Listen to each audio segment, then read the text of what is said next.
Welcome to the Helping Conversation, an exploration and celebration of the practice, art, and science of facilitating trusting, safe, inclusive, and effective helping conversations with others.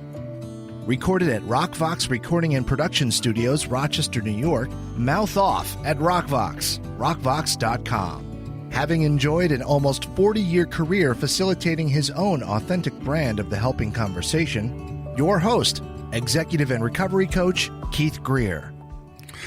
Welcome, everyone, and thank you for taking the time to sit in with us again on this episode of the Helping Conversation.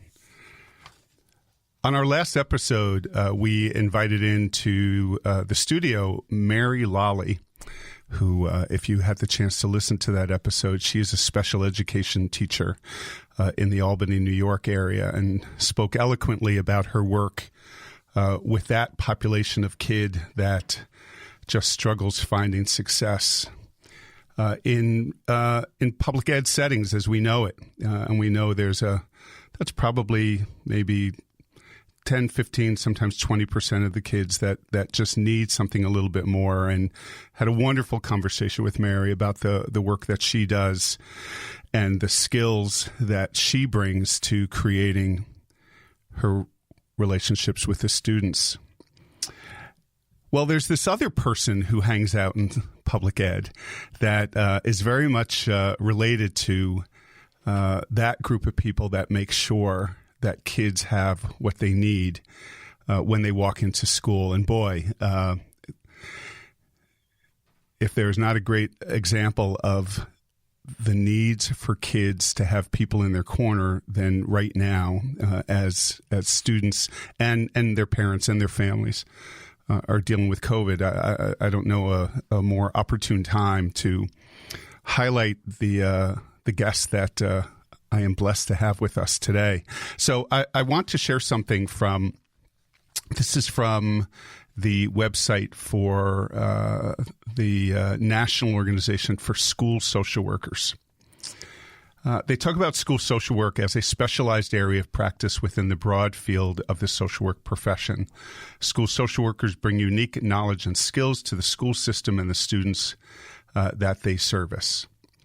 School social workers are trained mental health professionals who can assist with mental health concerns, behavioral concerns, positive behavioral support, academic and classroom support, consultation with teachers, parents, and administrators, as well as provide individual and group counseling and therapy.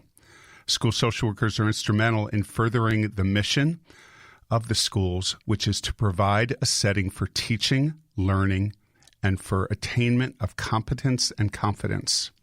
School social workers are hired by school districts to enhance the district's ability to meet its academic mission, especially where home, school, and community collaboration is the key to achieving student success. This is a quote from Heather Alden, who was the 2012 National School Social Worker of the Year. We need to get in there and do the work. We may do our work in a classroom, at a table, under a table, outside of a home, on the front porch, or through a screen door. We may do our work with puppets and clay or graffiti and spoken word before school or during lunch. Nonetheless, we do the work. So I have shared on here that I enjoyed and was honored to pull together a 30-year career as a school social worker. And in that time, for that entire time, in fact, I was blessed to have as my number one colleague and someone that she and I have joked about through the years because she was clearly my work wife. She kept me on the straight and narrow on days that were difficult. And I'm so pleased to invite into the Helping Conversation a retired school social worker extraordinaire, Paula Busch. Good morning. Good afternoon, Paula. All right, let me share a little bit about who Paula is and what she accomplished. Paula has been a social worker for over 40 years, most of that time working with children from infancy through college, along with their families. That also includes working with the other adults and systems in their lives as well, specifically in the school environment. Paul was a school social worker in the Webster Central School District for 29 years before retiring 4 years ago. She is especially proud to have been a part of the development of the district's response to crisis and tragedy in the 1990s. She also participated in the development of the Trauma, Illness, and Grief Consortium. In our area, it's known as the TIG Consortium, which will be celebrating its 20th year in 2021. Her work with students, families, and staff was always based on respect, honesty, trust, and caring. The school building and the district as a whole is a community who functions to support the learning and social emotional growth of students. But students don't leave their emotional struggles or celebrations at the school entrance. We celebrate with them and support them through their struggles. Since retiring, Paula has been available for consultation and training in the areas of loss and grief and dealing with stress. And again, Paula, thank you so much for making the time to be with me today. It's a pleasure, Keith, always. So, first of all, I have to ask, 4 years into retirement after a lengthy, significant career where you impacted people and systems, just what's retirement been like? Well, it's been an adjustment and a journey, very different than my previous life in so many ways. It's opened a lot of doors for me personally. It's given me time with my children and my grandchildren, which is amazing. And I've also done a lot of travel, both near and far. And, the past 9 months have been very, very different and not at all what I expected to be doing in retirement. Professionally, I've stayed on top of things and kind of kept my toe in some things and, share with former colleagues and for people that I've worked with in the district that in the community that I stay in contact with, especially with my forever interest in loss and grief. Yeah. And we'll get into that because, Paula tends to be gracious in her description of herself and her role within the district we worked in. But the bottom line is she led that entire movement in our district. And that was over many, many years. And it pushed the district and different parts of the district in some directions that it needed to go. But like most systems, change is slow. And one of the things I think that Paula would agree with as school social workers, that we're often reminded that we worked in a system whose primary responsibility was to teach reading, writing, and arithmetic.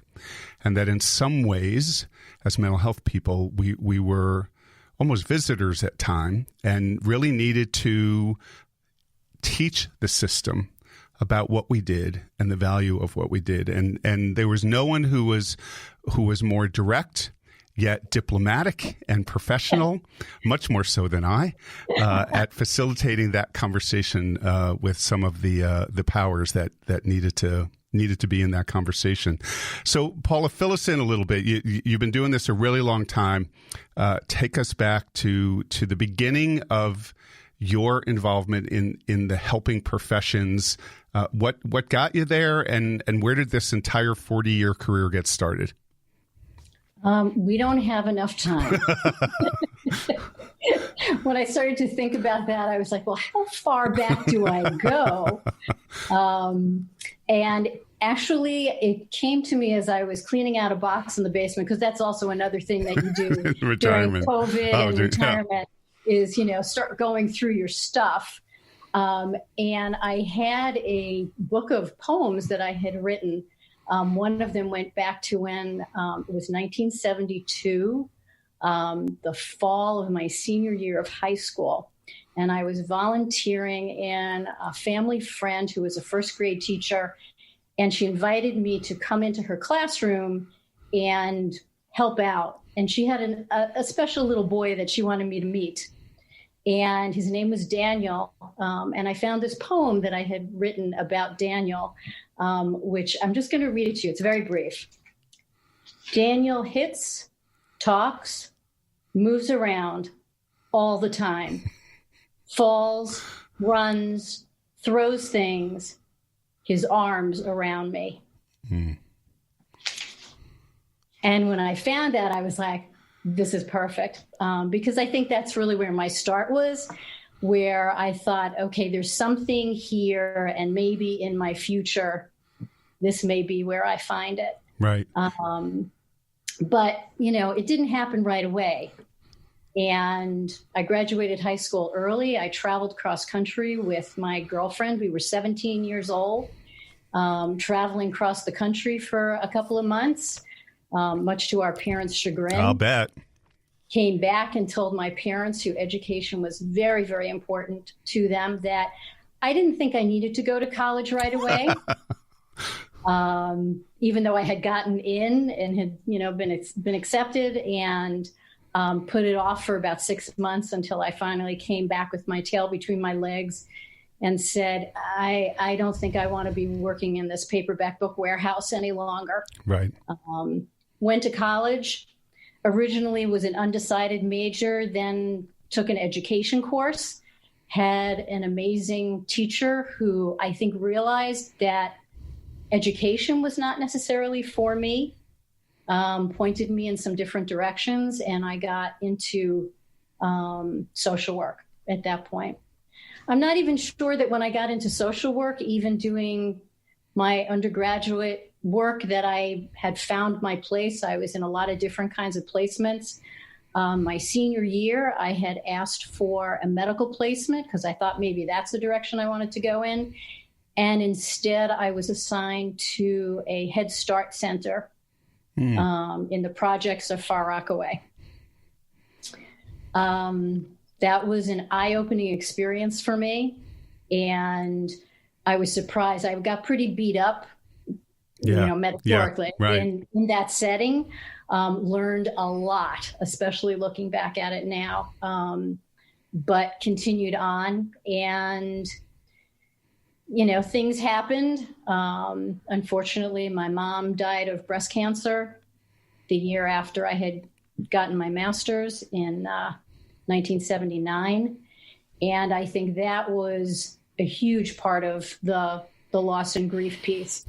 But I continued on. My next job was at the New Family Project at Skidmore College in Saratoga Springs, working with infants and doing early intervention with an interdisciplinary team. I loved it. Loved doing that work.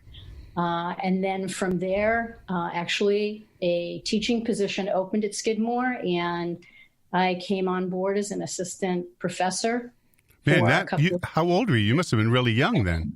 I was very young. Was 26, I think. Wow. I was 26. And teaching undergraduates about social work, which I have always loved doing that. And I think part of my work later on has a lot to do with the love that I really had for teaching. Right. So that was a very, very interesting time. And I developed a course in death and dying as part of the curriculum while I was there. So again, that piece, that thread. And then I moved to Rochester and was working in youth services in Webster. Right. And part of that job was getting me into the schools and doing workshops in the junior highs at that time. And the more time I spent in the school, I spent time in the elementary buildings as well. And I was like, I would love a job like this. Position opened, and spent 29 years in the school district, the first 20 at 2 elementary buildings, and my last 9 years up at the high school. And if I'm doing my math correct, that would have been 1987, right? That you came to work, because it was the year before me? Yep, the fall of 1987. Yeah. So you walk into to school social work after already in a pretty relatively new career, having done a variety of different things. Mm-hmm. What was it about school social work that that resulted in you deciding to hang out for 29 years? I enjoyed the school environment. I liked working with an interdisciplinary team. Right. I was working with teachers, speech therapists, OT, PT, special ed, all different grade levels. So it was so challenging and exhilarating, really. Every day was different.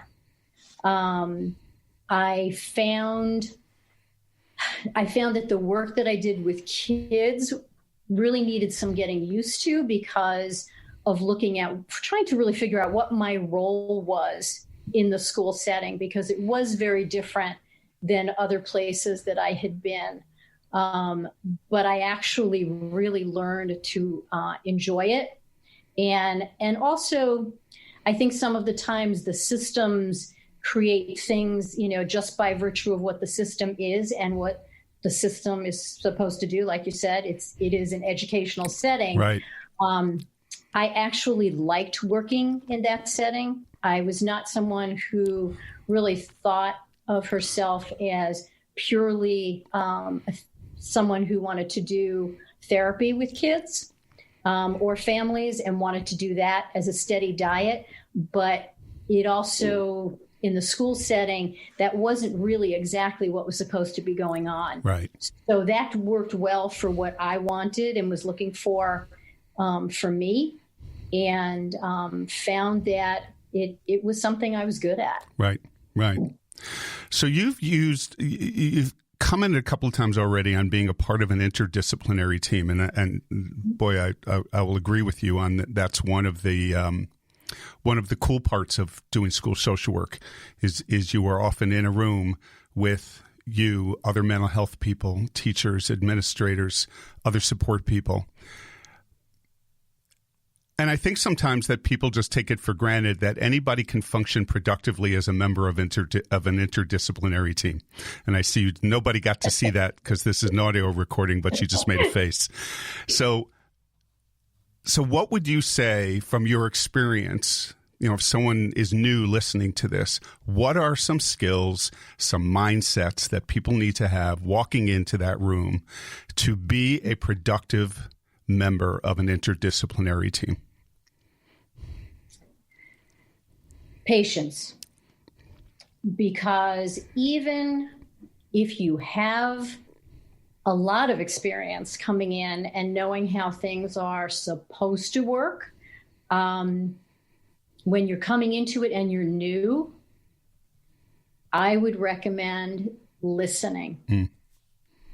Listening and observing, and not rushing in with your own ideas and expectations and recommendations. You need to listen, because these are people who you need to have a good relationship with, because in order to help the students and the families that you're going to be working with, you need all of these people. Yeah. It's not just you. It's all of these people that are going to be supporting you, and you're going to be supporting them. So it's a dance with all of these other professional people. You don't have to necessarily like them. Hopefully you will respect them. Right. And vice versa. But that does take time. Yeah. You need to get to know them. They need to get to know you. There has to be trust. Right. Because if they don't trust what you're doing, then you're not going to get anywhere. So I'm curious about that when you walked in, because I don't exactly remember when you and I first went to work at Webster, but I don't think there was a really lengthy history of other school social workers in the district. So you walk in to this interdisciplinary team, and not only are you new to the school, but your practice, what you bring, is new. So I'm curious how you did that balance, because I hear what you're saying, that on one hand, new person in the room, I need to listen, I need to observe, I need to relationship build. But there's also this need and opportunity to make sure somehow that the rest of that team understands the special stuff you bring. So how did you make that happen? Well, I mean, some of those people had, before you and I, there had been two long-term social workers who were spread very, very thin in the district. And by the time we were hired, I was only responsible for 2 elementary buildings, schools, right? Which was amazing. And again, I had to get the lay of the land, but at the same time, as you said, I didn't wait that long. I would be with these people, but I would also interface with them individually, right, to try and get them to again, understand what my role was going to be in the building, and how I could help them with the work that they were doing. Right. And in turn, that whole process, which happened over time, but I can't say it took that long. There was definitely a mutual respect and an understanding, but they had to learn how to trust what I was saying. And for me to explain, it was second nature to me what I was doing, but to the people that I worked with, not necessarily right. the case. And I know, I'm sure you would agree, one of the challenges sometimes of doing school social work is that we are addressing issues with students and families that will not be remedied by the middle of next week, will not be remedied by the end of a 10-week quarter. And that often the inertia in the system was they wanted things done by the end of their specific dates, end of a quarter, end of a semester, end of a year. That's sometimes throughout my career, I felt like was a pretty tough sell, that I can't go into my office and make this situation better in a way that it'll show up immediately in your classroom. True. But I think what we would try and do is find things that could be addressed in a limited time. And, I think that a lot of times we pride ourselves in trying to do that brief work with kids so that they can get from point A to point B and there's a result to be seen. And then there are those other pieces of working with them that you and I know there are kids that we knew for years and families for years and years and years. And sometimes, the situations and the issues and the problems changed with time. But I could say, having moved from elementary, when I moved to the high school, there were many kids that I had worked with in elementary school that I met again in high school. There were many, I have to say, that I didn't meet again. So I knew who they were. And that actually was the part that was actually really exciting to see what had happened to them since I had worked with them and their families. And then some of those other kids who needed, that additional support all the way through. But I think also having some real targeted goals. Many of these kids were kids who had IEPs, so there were very implicit goals for them. And the other kids that we worked with, that we were pretty clear is this is what we're working on, and sharing with their teachers and families that this was what we were moving toward, and to be looking for those small changes, and those small victories. Yeah. And sometimes that's as good as it was going to get. Yeah. And that's really good, right? That's really good. Absolutely. Right? Because we know, again, especially in our part of the world around emotional and behavioral change, it's incremental. Right. And should be celebrated all along the way. So you accomplished something. I don't know if I've ever said this to you. You accomplished something that I think was absolutely amazing in your career.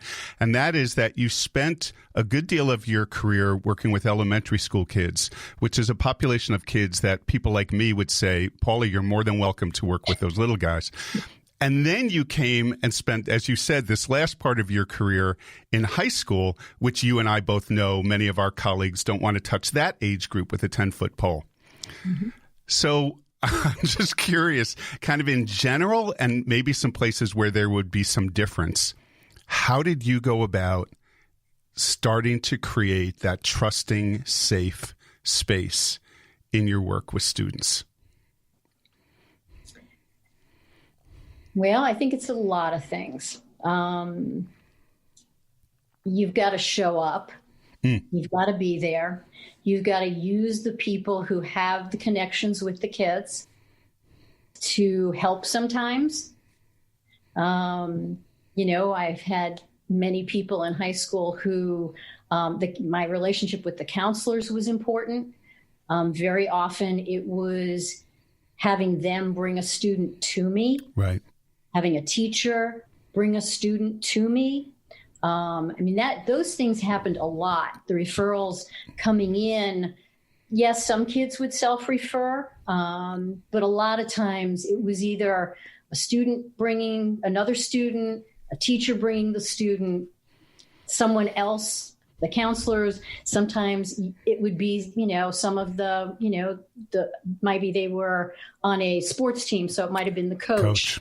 Might have been the school nurse. It could have been anyone, could have been an administrator who would help with that. This person might be somebody who you might want to talk to. Right. So again, the part that I really had to work on was making sure that I had made those connections in the building so that those people would feel comfortable bringing kids to me. I always had food in my office for kids. Always had food, spent a lot of money on snacks. And the kids knew it. And sometimes, they would be a friend of a friend and they would kind of poke their head in and say, gee, so-and-so told me that you've got some snacks. I would say, would you like? They would, and I would have some conversation with them. And it wasn't all that unusual that student would find their way back to my office at some point. But it's all about relationship. Yeah. And I what strikes me is, and I would never say to somebody walking into a school social work position to not immediately focus on their creation of their relationship with the students they work with. But it sounds like of equal importance is you walk in day one into a new position, relationship build with your colleagues. Absolutely. And, a high school, especially, Schrader High School was huge, with so many staff. Yeah. And it was not the most welcoming of places, for the small group of counselors at that time, counselors and social workers and a psychologist, we were in together. So that opportunity was automatic. But for the rest of the people, for the rest of the staff in the building, you had to work hard to do that. And so that did take time, and to have the administrators. I did have definitely an edge coming up to the high school because I had already been in the district for 20 years. Right. And had already had other circumstances where I had been in the building with staff, with administrators. So I wasn't a total unknown coming in, but it could have been much, much more difficult. But it was definitely an adjustment. Right. At the end of the day, any I don't want to say fundamental difference because I think the answer to this is probably no, but any real difference in relationship building with an 8-year-old versus a 16-year-old? Well, it depends on the 8-year-old. It depends on the 16-year-old. All right. A conglomerate of all the kids you ever worked with. What's different is not so much of what you do, but kind of how you do it. Okay. So, with the younger population, I spent a lot more time on the floor. Okay. And obviously the kinds of things that I used to engage them looked different. than it was for the older kids. Thanks to you, I had a great couch in my office, which I'm not sure if the kids or the staff ended up more on that for help. But so that it was just a different environment. Yeah. But I think it was the same.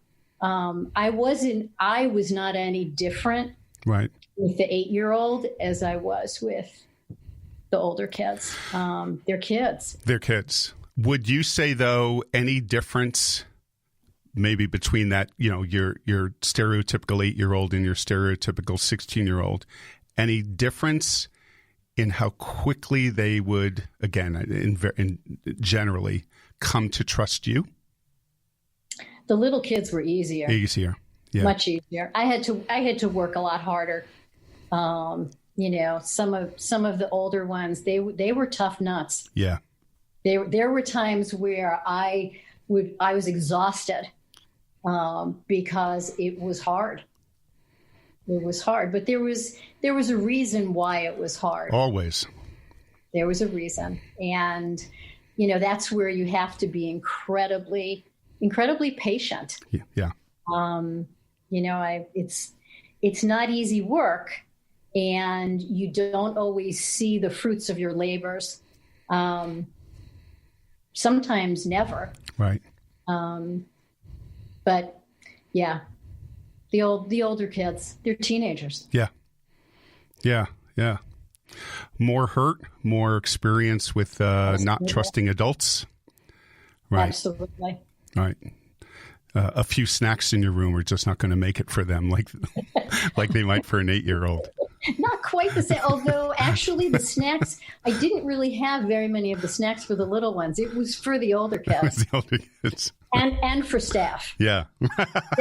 Staff used to come in for the treats as well. So let's talk about that because you and I spent years talking about this part of doing school social work, which is our official role, we could say, was doing school social work with the students and their families. And our unofficial role was that we were supports for staff and faculty and administration when they were struggling, whether it was stuff related to school or, you and I think we're blessed in some of the relationships where our colleagues could come in and talk about some of the personal things in their lives. What was that role like for you as a school social worker on top of, I've got this caseload of kids and families I work with? That part, first of all, I was honored. Yes. That they would consider coming and sitting on my couch and sharing things with me.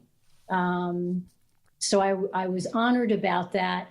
And actually, the thing that I've always loved about working in a school is that I didn't feel pigeonholed and that I felt that, no day was ever the same as the day before. And it was always changing. So having that as another piece of things, I think people understood, and I'm sure you did as well, when you would explain to people kind of what your parameters were. Mm-hmm. And, what were things that I would be comfortable with talking to staff about and helping them with. And when I would feel that, here's how far we're going to go with this. And here's where I'm going to make a recommendation to you about what you might want to follow up with. Right.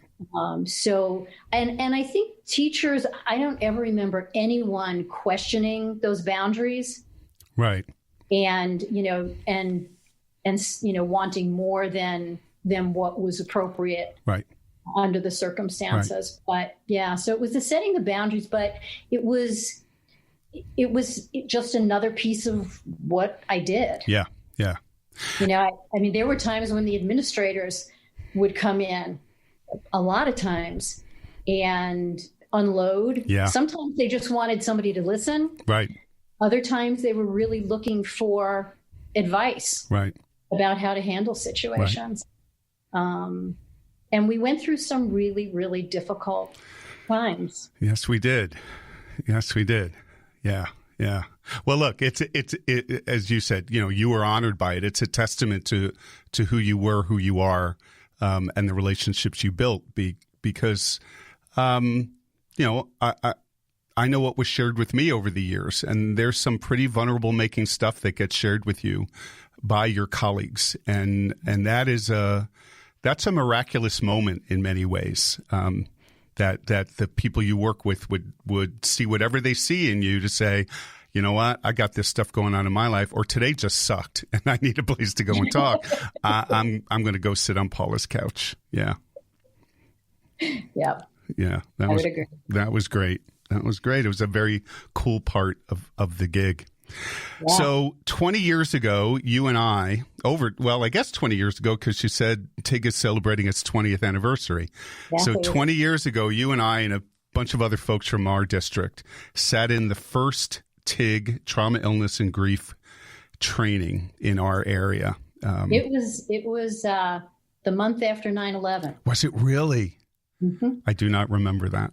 Yeah, I think, it was 01. And I know it was after 9/11. It could have been in late September. We were on, when TIG first came to be, their training program, and we were part of the guinea pig school districts. Right. That training was over a 2-year period. Right. Right. Right. They rolled it out over 2 years with us. Yeah. And compared to what it looks like today, is a very different. Yeah. It's streamlined today. But at that point, we joined with, I believe there were 6 school districts. I'll take your word for it. I don't remember anybody else who was in the room. I could, and there were people who I still have relationships with, who we trained with. Yeah. That group was pretty amazing. So talk a little bit about, within your role as a school social worker, you're now asked, and in your case, volunteered, to take on what 20 years ago was a pretty brand new scope of practice for us within school social work and within schools in general. The growing recognition of the impact of trauma, illness, and grief on students, on families, on faculty and staff. So you had said earlier that has a topic that has resonated with you for many, many, many years. But fill us in a little bit on just how that within Webster and your role within it got started 20 some odd years ago. Well, actually in Webster, it started back in the 1990s. And it was very preparing for this. And I'm looking back at, whoa, I am old. We keep going back and back. We were the first district in Monroe County to have created a response to crisis and tragedy handbook. And so we were really kind of a step ahead of just about everybody else when it came to that. So you remember the timeline much better than I. Was this post-Columbine? Let's see. When was Columbine? Because I'm trying to think what was the impetus? Well, the impetus was what had happened in Webster. Okay. And I was at one of my elementary buildings. That year, we lost a student in a car accident. Right. And we lost a student teacher in a car accident. And we were pretty shell-shocked. And I remember that, we used to meet as social workers, and then the psychologists used to meet separately, and occasionally we'd meet together. And I kept thinking, if we're dealing with this in just this building, this has to be happening all over the district, and right. maybe not quite in the same way or at the level that we had been dealing with it in that building that year, because crisis happens all the time in a variety of different ways. And so that was the impetus to start talking about we need to be doing something, and we need to be doing the same thing across the district. Our response needs to be, at the very least, similar, if not exactly alike, from building to building. And that's where our manual originally came from. But it was outside of Webster that TIG actually grew from. Right. So we were a perfect match when they wanted to do that initial training. So we went through that training and continued to work on this response to crisis and tragedy manual that got created. Share a little bit of just what were some of the components within that manual, again, way back when this conversation started. Way back when, it was really, the first thing was to really try and define what a crisis was. Right. What that actually meant, and to articulate that for district staff, what that meant. And then once we were able to figure out what exactly it was, then what was a reasonable response to different levels of crisis, so that, there was a difference between a parent, let's say, being diagnosed as having an illness. Right. And so what would be a reasonable response from the school setting to help support the student and the family? And then we would just build on, okay, well, what would be the next in the hierarchy? What would be the next in the hierarchy? And what would sort of be the worst thing that could happen? And Webster was in the Gannett nuclear plant area. And so that was kind of that sort of the top banana was God forbid if something were to happen with Gannett. And what would the response be? So, there were many, many layers of that to get from the bottom to the top. And then we started thinking about, well, what would make sense in terms of a crisis response to that? And over time, it developed into a manual. And this manual, again, has every school district in Monroe County has seen it, has worked with it, created their own, taken ours, tweaked it. We were very generous. The district was very generous in their willingness to share that. And we had wonderful partners across Monroe County to work with. And we're happy that people found the manual useful. Right. So but that manual changed over the years as well. Well, I think almost every year, we would sit down. We would sit down and look at it and rethink it. And every 3 years. And well, at the last time we had the last manual that I worked on, we had checklists, right? Because we came up with a whole thing of in the middle of a crisis, you're not thinking clearly necessarily, and we came up with checklists so that even for myself, people would say, well, you've been through so many crises, you must know how to do this. And I would try to explain to them that every time I would get that phone call telling me about the crisis, it was like my heart would start beating, my throat felt tight. I had been through so many, but every crisis was unique. Right. And different. Right. And so I always had a manual at home and a manual at school, a manual in my car. And I would, pull that manual out and I go, okay, focus. And so that's when we came up with the checklist, which really just took the thinking out of it. And you could go to the checklist and go, okay, we have to do this. We have to do this. We have to do this. Right. And then each building had their own crisis team. And that was the next thing I was going to say. Right. And then that manual in the hands of a group of people who have all been trained in the same way, with the same language, same concepts. I just think of all the times it was so helpful to be in that meeting, and you have all of these minds and you have all of these people. And if the crisis was related to a specific student, if that was a student I knew really well, I probably wasn't in the greatest of shape at that moment to offer that good objective feedback and thoughts, but somebody else was in the room who didn't know that student and could. So the value of that team approach, and everybody, and what our listeners need to understand, if you're not from our area, not only did everybody in the room speak the same language, but the entire county, every team in every school who went through this training was trained the same way. So one of the other things that Paula and I would do at times is when a fellow district would have a crisis and they felt that they needed people in the room from outside the district, not intimately connected to their students or their faculty, other district people could be called and would go over, and we were all speaking the same language. Yeah.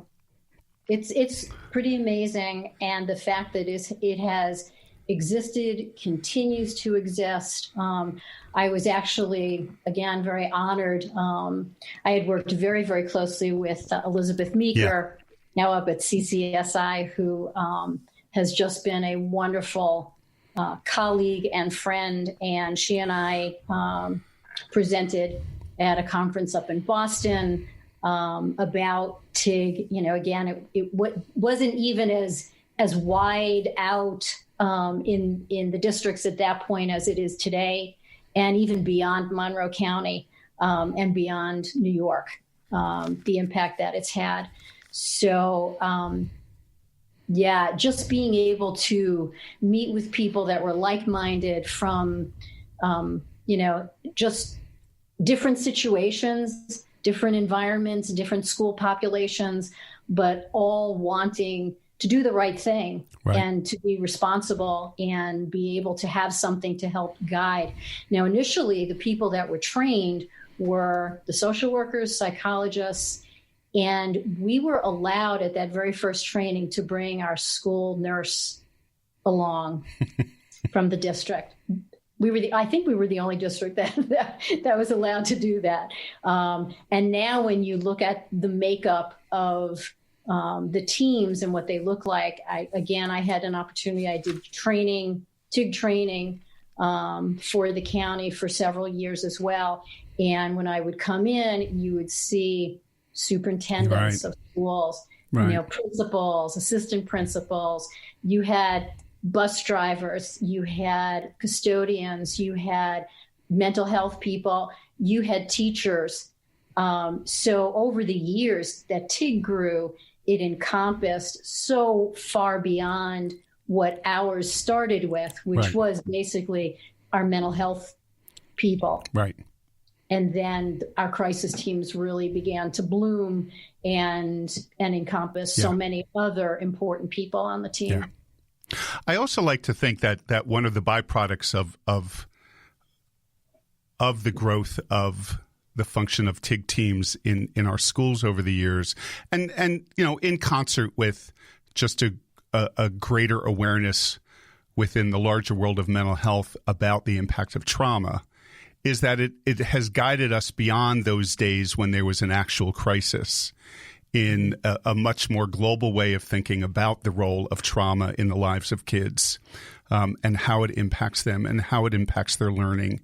And all the way up to now, a lot of schools do a lot of talking about ACEs, adverse childhood experiences, right? Yep. So it really was in many ways a beginning of where we are today, of just a much greater appreciation for that population of kid who doesn't do well, academically or behaviorally. And maybe historically we've wanted to look at them as some combination of lazy, unmotivated, and not interested. And what we now know, what we know, we're looking at trauma.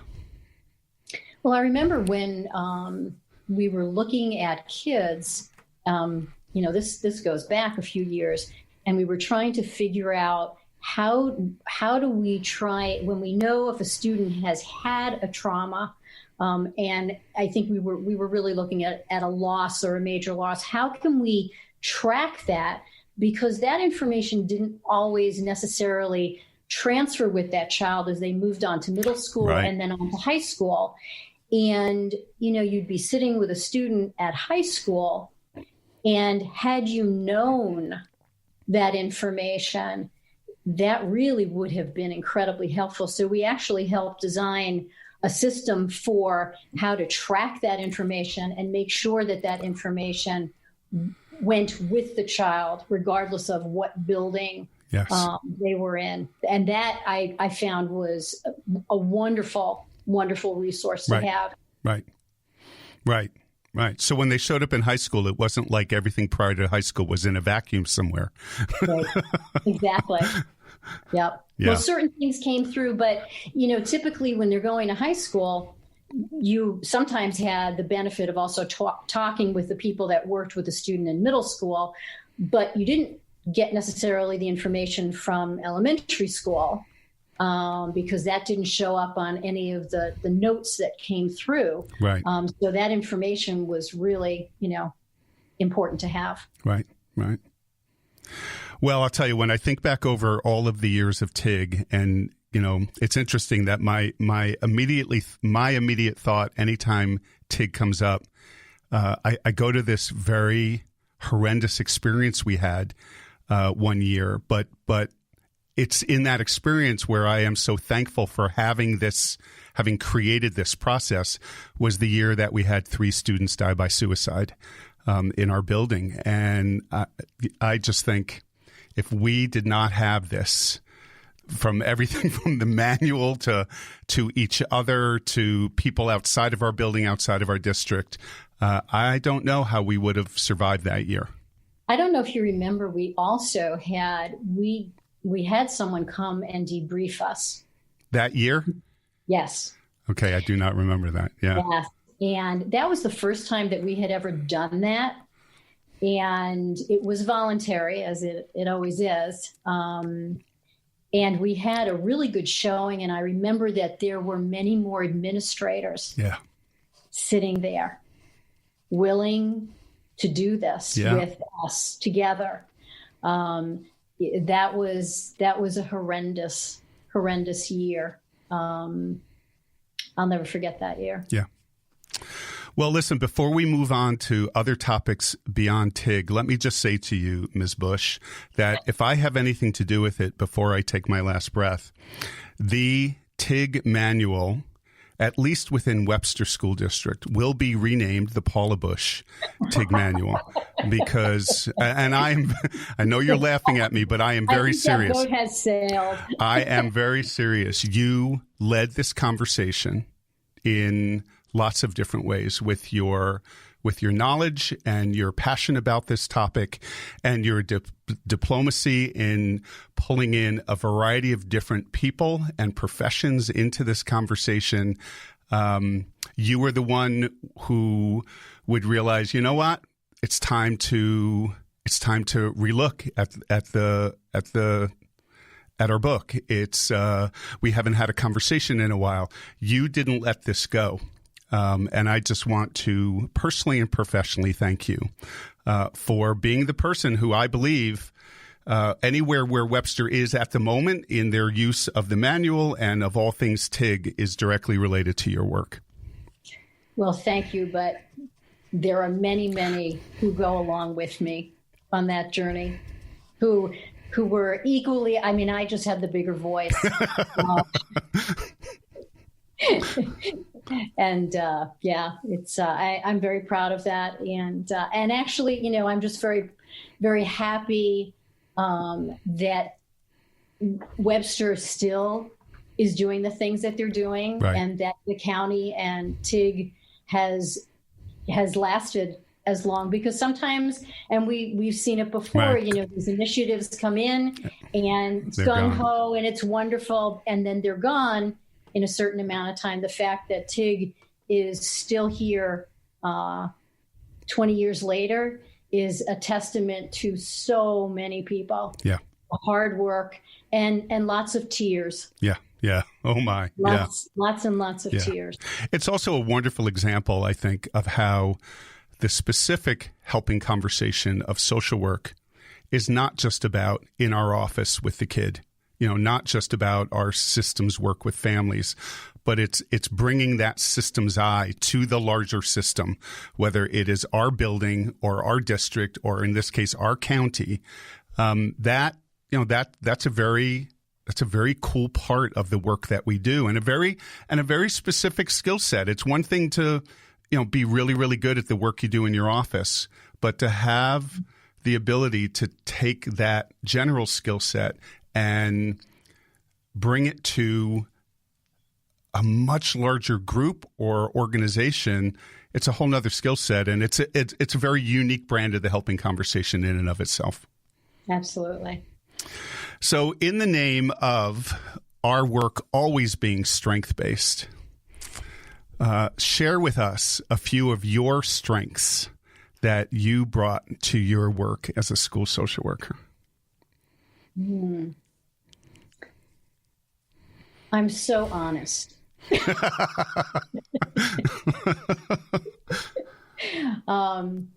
I think, the strength that I have,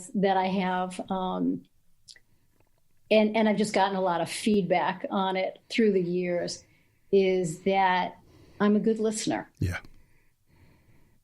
And that has served me well professionally through the years, really, to be able to listen, to be able to provide feedback. I think my strengths is that I always look for the strength in whoever I'm talking to. I try not to focus on the problem as much as also trying to see where are the strengths in this child, where are the strengths in this family, because that's what I'm going to need to work with to help the situation. So I think I provide a trusting environment when I'm working with kids and families. When I say I'm going to do something, I do it. And especially when you work with kids, if you're going to say you're going to do something, you better do it. Right. One time of not being a person of your word, you're done. You are done for sure. And I think I work the same way with parents. When I'm talking to them, we've worked with lot of difficult parents and a lot of difficult groups of people. And you say, okay, what are the things? What are the good things? What are the positives here? Because I need to find something positive to move forward. Right. So I think that's what I bring. Sitting here at this moment in your life and your career, some of the personal and professional rewards of having done this work. Hearing about kids that I've worked with, very often the work that we do, we don't always know the impact that we have on kids or families. And at my retirement party, there were a host of responses from kids that I had worked with about how they felt. And I still have them. Yeah. I think my kids will be the ones that I'll have to throw them out after I'm gone because I don't know that I will ever let go of those things because, again, you don't always know. You think you know, and sometimes you can see some of the changes and the things that you had a hand in, but there is nothing like a note from a student saying thank you. Yeah. And saying why they were thanking you. Right. That's something I will always treasure. And you just take that with you. Yeah. Yeah. Yeah. Cause this is definitely a gig where many days will end. And I agree with you. You kind of know you have an impact, but did I? Right. And never mind the days that end that you think, oh my Lord, I didn't. Yeah. Because change is slow. And one of the things I always thought about is for many of the kids we worked with, just given some of the challenges that were going on in their lives while they were either kids or teenagers, they were not often in situations where they were able to bloom until they were older and maybe out of their house. Absolutely. And I share that. I've had some similar experiences of hearing, Mr. Greer, you remember when you said that? And of course I don't. But clearly that was meaningful. Yeah. Right. And that is a lot of work that we do, whether it's with the students we've worked with, the families, the staff, the administrators. You never know what they're thinking, years later. Gee, I remember Paula Busch said that. I remember when Keith told me that. I think they do. Yes. Because every once in a while I get that feedback. Yeah. But that's, there aren't always, the kind of work that we do is not easily recognizable in terms of success necessarily. Right. Hard to measure. It's hard to measure what that actually means. And so sometimes it's just these little things that come up from time to time, these little pearls that have an enormous impact on us. Yeah. But, we did all this work without asking for that. Yeah, right. And without getting it, and yet year after year, we kept coming back. Yeah. Well, that 6-figure salary should have been enough for all of us, right? In the helping world. Yeah. Absolutely. I have to tell you, this just happened to me the other day. So in my 2 years of retirement, there hasn't really been a day I have missed school. I've really been enjoying my retirement like you for a variety of reasons. A few weeks ago, Carol and I ordered some takeout, and I drove up, and it was Proyetti's in Webster. So I drove up to the front, and they bring the food out, and it was dark out already. So I rolled down the passenger side window, and this very nice woman, hands my food into the car, and all of a sudden I hear, "Mr. Greer?" And it was a former student of mine who's now in her 40s. And, we chatted for a few minutes, and she said some really nice things. And I drove away, and I just thought, I miss that work. Yeah. I miss that work. And the other piece of it is that it is, we're human. We like to know that we've made a difference. Yeah. And when you have an experience like that and someone says that to you, then you kind of smile. I mean, it's not this huge thing. Yeah. It's kind of, you kind of get a smile on your face. Yes, you do. I did the work. Yeah. And I did some good work. Yeah. So if someone is listening and is thinking about entering the helping profession, school social work, or any other helping profession, what would you say were some of the challenges you found inherent in doing this work? Well, I would give them my words of wisdom. Go for it. Which is, sometimes this work is going to suck the life out of you. But if you're truly meant to do it, you'll keep doing it. Right. And, there were those days. There were those days that were horrible. Yeah. And it did suck the life out of me. Yeah.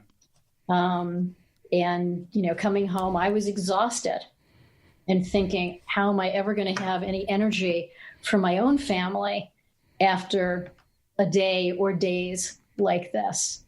But surround yourself with your colleagues. Mm-hmm. We were very lucky that we found each other. Yeah. And supported each other for a long time. Yes. There are lots of people that, you have to find who those people are, because you need to let go of the stuff. And after my daughter told me when she was, a little girl, she said, "You are not listening to me." One day. She took my face in her little hands and said, "You are not listening to me." And she caught me so off guard, and I realized she's right. Yeah. And I was still in my work mode. Right. And after that, I went, my way home from school was across the bridge, the Bay Bridge. And I said, okay, you have until you get to the other side of the Bay Bridge, and then you're done. And you need to step away. Yeah. And you have to do that, or else this work will just eat you up. It'll eat you up. Yeah. Look, some of what motivated me to do this podcast is to highlight a bit of what this work really is. And I've told this story many times, and I can still picture this kid's face sitting in my office at Schrader talking about I don't remember what. And all of a sudden he turned to me and he said, God, Mr. Greer, your job is so easy. All you do is sit around and listen. And and I do think, Paula, that is the perspective of a lot of our culture for people in the helping world, that's kind of what we do. We're kind of caring and compassionate. We sit around and listen. How hard can that be? Until you take the time to really dig into the complexity of the work we do and the challenge of the work we do and the skills required to do the work we do. Never mind just the skills you just mentioned, which is how do I do this work, do it every day, do it joyfully. Do it on days that are really hard and come home and have a life. That is not a simple equation. No. But again, if this is truly what you want to do, yes, then you have to learn how to do that, or else you will not succeed. Yeah. You won't last, or quite honestly, you won't be good at it. Right. You won't find joy in it. And laugh. Right. Always laugh as much as you can. Yeah, right. Well, my friend, Paula Busch, thank you so much for sitting in and sharing your experience in the helping world as a school social worker. This has been a wonderful conversation, and I think I'm going to go sit in my car on the way home and have a bit of a cry. It has brought up some really, really wonderful stuff about what we do and the joy in doing it with you for all the years that we did it. The feeling is mutual, and I was very thrilled to spend the afternoon with you. So I'm going to pray that the new year, of the many things that the new year brings you, it brings you and everyone else good health, an eradication of COVID, so that you and Ginny can get back on the road and enjoy that traveling that I know prior to the world being turned upside down was such a meaningful part of your retirement. Yep, I can't wait. My grandkids are waiting out there in San Diego. Yeah, I know. The East Coast kids were, they were closer, so they were manageable. Right. But it's been a year since I've seen my San Diego family. So, all right, it's Paula. been tough for everybody. Thank you, and we will talk soon. My pleasure. All you right. Take care. So I thank you all for sitting in with us today. In this conversation with Paula Busch, school social worker extraordinaire. And again, for those of you that are listening that are maybe contemplating coming into the helping world or contemplating more specifically social work, I hope you take a few listens to this episode as you have the opportunity to hear someone who did this for a really long time, did it really well, impacted many people. And as she said at the end, came out the other end still laughing about things. And given some of the realities of our work, that's not always the easiest thing in the world to do. So I wish all of you a happy, happy, happy new year, a 2021 filled with the greatest of joy and satisfaction and meaning, good health, and most importantly, peace. And I will look forward to seeing all of you on the next episode as we continue to shine a light on the skill and talent of those individuals that invite another into that compassionate, complex, and intimate space called the helping conversation. Happy New Year, everyone. We thank you for sitting in on our discussion today on just one unique version of the Helping Conversation. We would love to hear your thoughts on today's podcast, so we sincerely invite you to follow, rate, and most importantly, review our episodes. For more information on Keith Greer and this podcast, log on to keithgreercoaching.com. Please join us for our next episode as we continue the exploration and celebration of the practice, art, and science of the Helping Conversation.